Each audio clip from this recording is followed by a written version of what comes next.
All right, ladies and gentlemen, so let's talk about our last lesson in this chapter here. We're going to take all the ideas we've been working on, and now we're going to graph inequalities in two variables. So the skills that we're working on today are similar to the ones we've been working on all along. We're representing equations and inequalities and interpreting solutions. And then we're throwing in that idea of graphing the solutions to linear inequalities in two variables as a half plane. So to do that, we have two big vocab words to talk about. The first term is boundary. A boundary is a line or curve that separates the coordinate plane into regions. And so when we do that, we create half planes. So a half plane is the two regions of the coordinate plane separated by a graph of a linear equation. If the boundary is included in our half plane, we have a closed half plane. If the boundary is not included, we have an open half plane. And that matches with the idea that we talked about when we had our one variable graphs. A closed half plane is going to be a solid line, just like we had a closed circle when we had the equals 2 piece. An open half plane is going to be that idea of a dotted line or the open circle for our different symbols here. So let's take a look at this. I know there's a lot of words that's going to pop up on this slide, but I'd like you to write them into your notebook so that you have a step-by-step process of how to graph linear inequalities in two variables. The first step is to graph the boundary line by ignoring the inequality symbol. So you're going to pretend it's y equals mx plus b instead of y and then a symbol mx plus b. If I have just my alligator mouth, I'm going to use a dashed boundary line. I'll have an open half plane. If I have that or equals 2 piece, I'm going to use a solid line.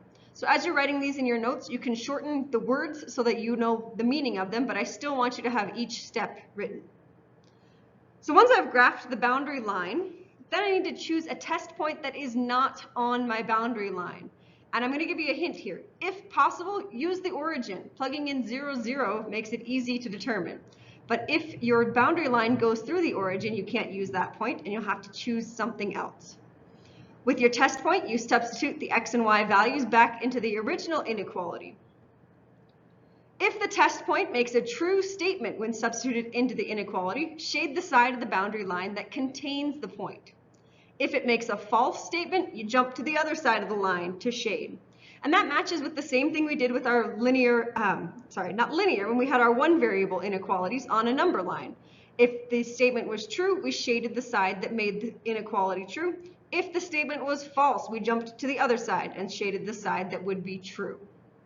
So let's practice with this. So these first practice problems come off of the worksheet from a homework assignment, and there's a couple different ways that we can solve these problems here. I'm going to show you a few different ways. The first way, the longer way to do it that will work every time, is I want to take my equations that I see, or my inequalities from 1 through 4, and I need to turn them into slope-intercept form. So to turn number 1 into slope-intercept form, I know that I need to add 2x to both sides, and when I do that, I'm left with y is less than 2x plus 2. Well, the second one's already in slope-intercept form. I'm going to leave it alone. Y is less than or equal to negative 3x.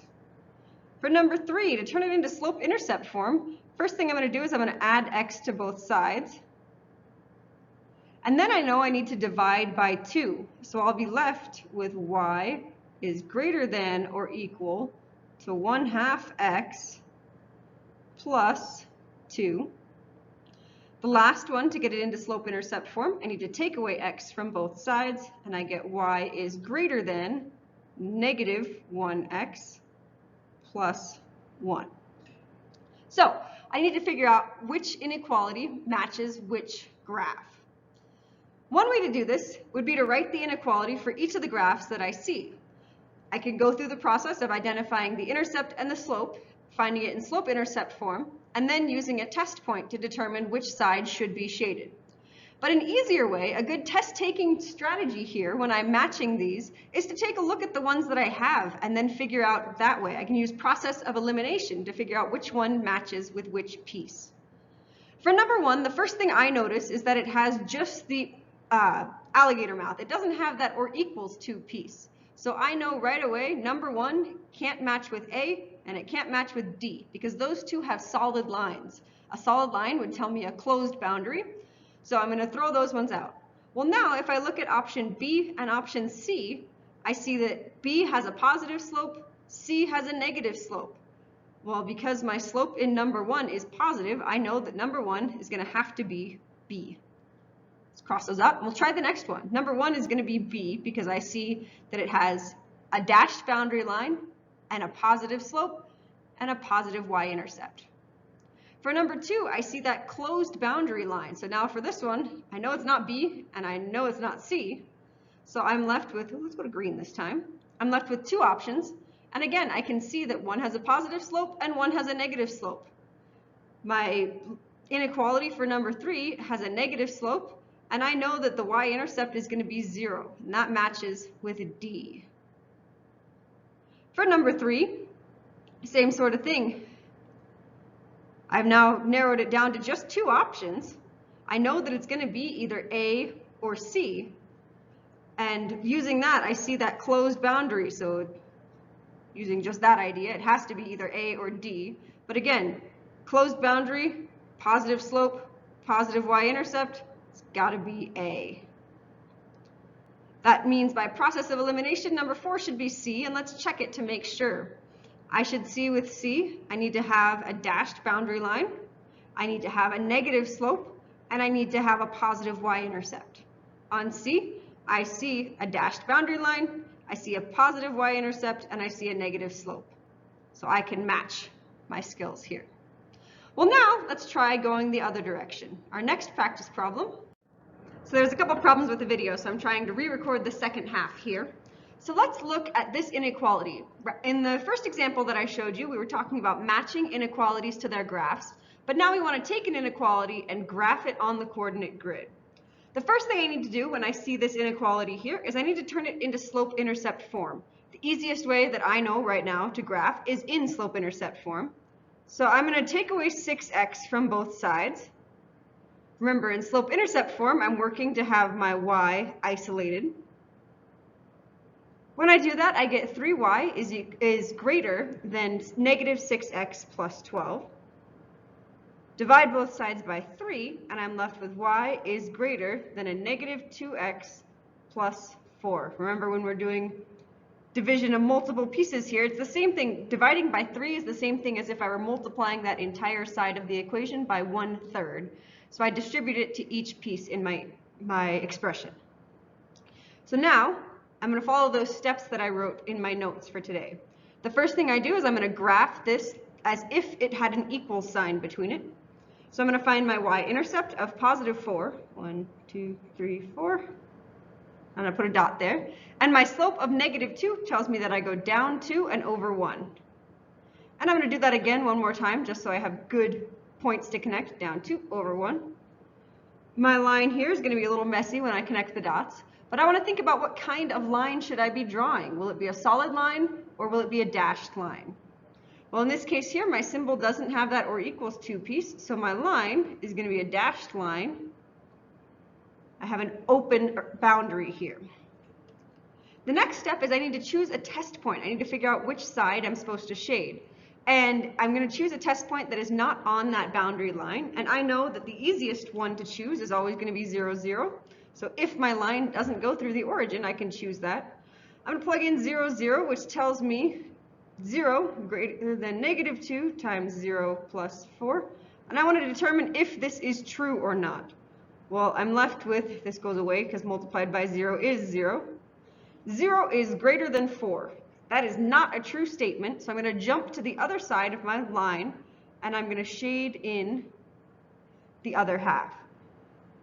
I can do another test point to make sure, and just on this example, I'm going to show you so that we can prove it, but otherwise you can ignore this next step here. Let's take a test point, let's do it in a different color. Let's do a red test point. We'll take the test point of positive 1, 2, 3, positive 3, 1, 2, 3, positive 3, positive 3.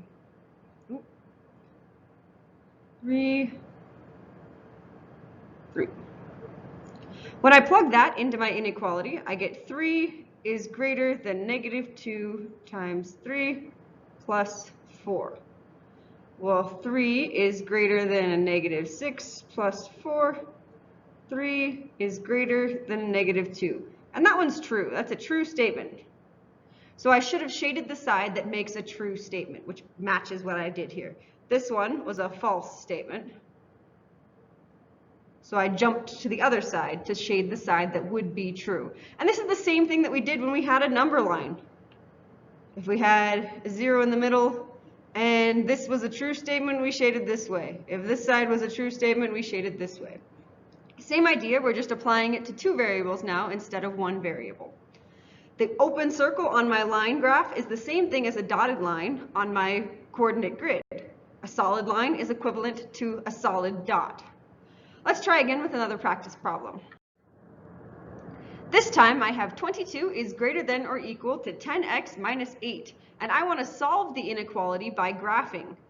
Well, if I do this here, my first step, add 8 to both sides, and I get 30 is greater than or equal to 10x.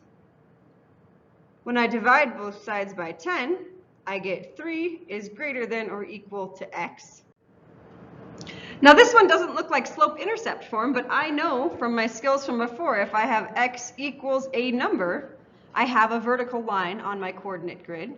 Well, in this case, my vertical line is going to be at x equals 3. 1, 2, 3. And I know that it's going to be a solid line because I see that or equals 2 piece. So I have a closed boundary. My line's not very straight there. Same basic idea as before. I graph my line and it's solid because of the closed boundary. And now I need to do a test point. And just like before, 0, 0 is a good test point. If I plug in 0, I get 3 is greater than or equal to 0. Is that true? Yes, that's a true statement. 0 is bigger, so I'm going to shade the side that contains, there we go. Shade the side that contains the true statement. That means that anything I plug in, any values on the other side of my graph, would make false statements. So if I'm solving by graphing, the same basic process. If I have x isolated, I'm going to have a vertical line. If I wind up with y isolated, I'm going to have a line that has a 0 slope, a horizontal line. So last practice problem is out of our homework here. We have error analysis. Rico and Christian are solving for y is less than or equal to 3/8 x by graphing. Is either of them correct? Explain your reasoning. So when I look at this here, the first thing I notice between these two students is that they have both graphed the same line. They solved it and determined that we have y is less than or equal to 2/3 x. So the line they graphed was y equals 2/3 x, and they correctly identified that it is a solid line. So now we need to figure out what side should be shaded.